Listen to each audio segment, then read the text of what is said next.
శుభోదయం. మహాభారతంలో ఆదిపర్వంలో ఉగ్రశ్రవసుడు శౌనకునికి చెప్పిన కథ, నాగుల పుట్టిక, అరుణుడు గరుడు పుట్టిక, గజకచ్చపముల కథ, ఇంద్రుడు చేసిన అపరాధం ఏమిటి, గరుడు విష్ణుమూర్తికి వాహనం ఆగుట, గరుడు అమృతం తెచ్చి తన తల్లిని దాస్య విముక్తురాలను చేయుట మొదలైనవి తెలుసుకుందాం. సత్యయుగంలో దక్ష ప్రజాపతికి కద్రు, వినతలు అనే ఇద్దరు కూతుళ్లు ఉండేవారు. తండ్రి వారిని కశ్యపునికి ఇచ్చి పెళ్లి చేశాడు. వారితో సంతుష్టుడైన కశ్యపుడు, నీకేది ఇష్టమో అడగండి, వరం ఇస్తాను అన్నాడు. కద్రువ సమాన తేజస్సులైన 1000 మంది నాగులు కొడుకులుగా కావాలని అడిగింది. వినత అంతకంటే అధిక బలవంతులైన 2 కొడుకులు కావాలని అడిగింది. కశ్యపుడు తథాస్తు అన్నాడు. వారిద్దరూ ఆనందించారు. జాగ్రత్తగా గర్భాన్ని రక్షించుకోమని చెప్పి కశ్యపుడు అడవికి వెళ్లిపోయాడు. సమయం కాగానే కద్రువ 1000, వినత 2 అండాలను కన్నారు.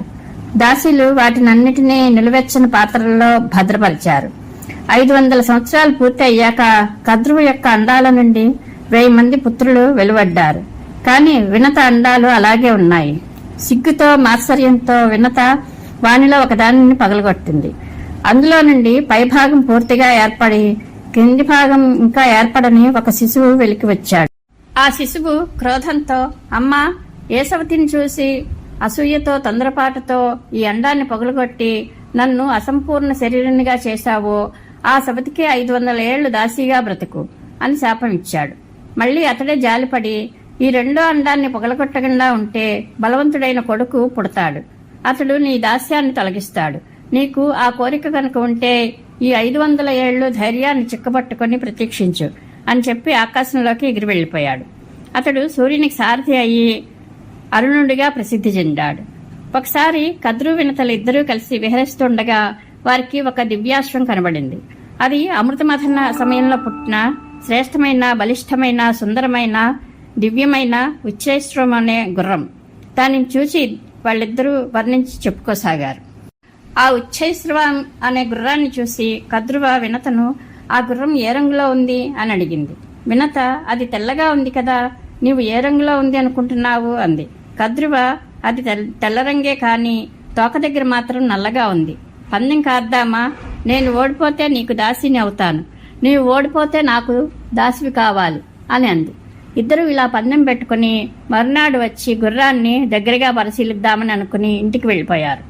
కద్రువ వినతను ఎలాగైనా మోసపుచ్చాలని తన 1000 మంది కొడుకులను పిలిచి, మీరంతా వెళ్లి ఆ గుర్రం తోక మీద నల్లని వెంట్రుకలు అనిపించేలా వ్రేలాడండి. అలా చేస్తే నేను వినతకు దాసిని కానక్కర్లేదు అని చెప్పింది. ఆ మాటలకు ఒప్పుకోని వారిని జన్మేజయుడు చేసే సర్పయాగంలో అగ్ని మిమ్మల్ని భస్మం చేసి వేస్తాడు అని శపించింది. దైవ సంకల్పం వల్లనే కద్రువ తన కొడుకులకు అలాంటి శాపం ఇచ్చింది. బ్రహ్మాది దేవతలందరూ దానిని ఆమోదించారు. ఆ రోజుల్లో బలమైన విషసర్పాలు చాలా ఎక్కువగా ఉండేవి. అవి ఇతరులకు చాలా హాని చేస్తూ ఉండేవి. ప్రజల క్షేమం దృష్ట్యా ఇది ఉచితమే అయింది. ఎవరి వలన ఇతర ప్రాణులకు కీడు కలుగుతూ ఉంటుందో వారికి విధి వల్లనే ప్రాణాంతకమైన శిక్ష పడుతుంది అని చెప్పి బ్రహ్మ కూడా కద్రువును ప్రశంసించాడు. దాసీత్వాన్ని పందెంగా పెట్టుకున్న కద్రు, వినతలు ఆ రాత్రి చాలా రోషావేశాలతో గడిపారు. తెల్లవారగానే ఇద్దరు దగ్గర నుండి గుర్రాన్ని చూడ్డానికి వెళ్లారు. ఈలోగా సర్పాలన్నీ తమ తల్లి కోరిక తీర్చకపోతే తమ్మందరినీ రోషంతో కాల్చివేస్తుందని, కోరిక తీర్చితే సంతోషించి శాపాన్ని ఉపసంహరిస్తుందని ఆలోచించుకున్నాయి. అవి గుర్రం తోకను పట్టుకుని నల్లగా చేయడానికే నిశ్చయించుకుని అలాగే చేశాయి. ఇటు కద్రు, వినతలు పందెం కాసి సముద్రం వైపే చూస్తూ ఆకాశ మార్గంలో ఆవలి తీరం చేరుకున్నారు. ఇద్దరు గుర్రం దగ్గర దిగి దాన్ని చూశారు.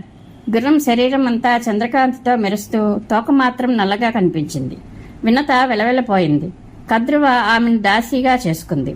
సమయం ఆసన్నం అయ్యాక తల్లి ప్రమేయం లేకుండానే అండాన్ని పగలగొట్టుకుని మహాతేజస్సాలి అయిన గరుడు బయటకు వచ్చాడు. అతని దేహకాంతితో దిక్కులు మెరిసిపోయాయి. అతని శక్తి, గమనం, తేజస్సు, బలం అసామాన్యం. కళ్ళు పచ్చని కాంతితో మెరుస్తున్నాయి. శరీరం అగ్నిలాగా ప్రకాశిస్తోంది. పుడుతూనే ఆకాశంలో ఎంతో ఎత్తుకి ఎగిరాడు. అప్పుడు అతడు 2వ బడబాగ్నిలా వెలుగొందాడు. దేవతలంతా అగ్నియే ఆ రూపంలో వచ్చాడనుకున్నారు. వారు విశ్వరూపుడైన అగ్నిని శరణు చొచ్చి నమస్కరించి, అగ్నిదేవ, మీరు మీ రూపాన్ని వృద్ధి చేయకండి, మీరు మమ్మ భస్మం చేయాలనుకుంటున్నారా? చూడండి చూడండి, మీ తేజమయమైన రూపం మా వైపు వస్తోంది అన్నారు. అప్పుడు అగ్ని, దేవతలారా, ఇది నా రూపం కాదు. ఇతడు మహా తేజస్వంతుడైన వినత కొడుకు గరుడు, పక్షిరాజు. ఇతన్ని చూచి మీరు పొరపడ్డారు. ఇతడు నాగులను నాశనం చేస్తాడు, దేవతలకు మేలు చేస్తాడు, అసురులకు శత్రువు. మీరు ఇతనికి భయపడనవసరం లేదు. నాతో రండి, ఇతని దగ్గరికి వెళ్దాం అని అందరూ కలిసి వెళ్లి గరుడుని స్తుతించారు. దేవతల ఋషుల స్తోత్రం వినిన గరుడు, నా భయంకరమైన శరీరం చూచి ఇంతకుముందు భయపడిన వారంతా ఆ భయం వదలండి. నేను నా శరీరాన్ని తేజాన్ని తగ్గించుకుంటున్నాను అన్నాడు. అందరూ ఆనందించి తిరిగి వెళ్లారు.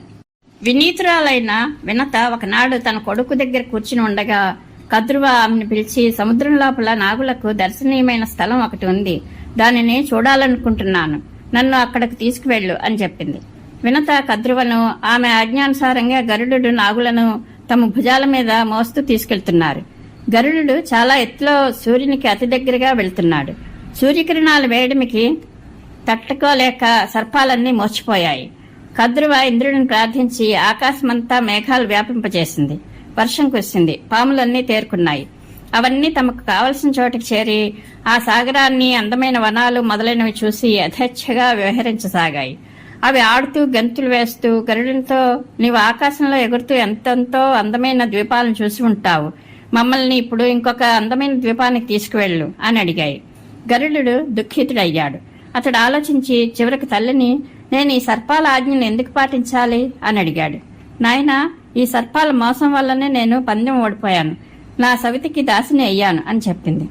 తల్లికి కలిగిన కష్టానికి గరుడు చాలా చింతించాడు. అతడు నాగులతో, నాగులారా, నేను నా తల్లి ఈ దాస్యం నుండి విముక్తి చెందాలంటే మీకు ఏమి వస్తువు తెచ్చి ఇవ్వాలి, ఏ విషయం తెలుసుకుని చెప్పాలి, లేదా మీకు ఏమి ఉపకారం చేయాలి, సూటిగా చెప్పండి అన్నాడు. అప్పుడు ఆ సర్పాలన్నీ, నీ పరాక్రమంతో మాకు అమృతం తెచ్చిపెడితే నిన్ను నీ తల్లిని దాస్య విముక్తులను చేస్తాము అని అన్నాయి.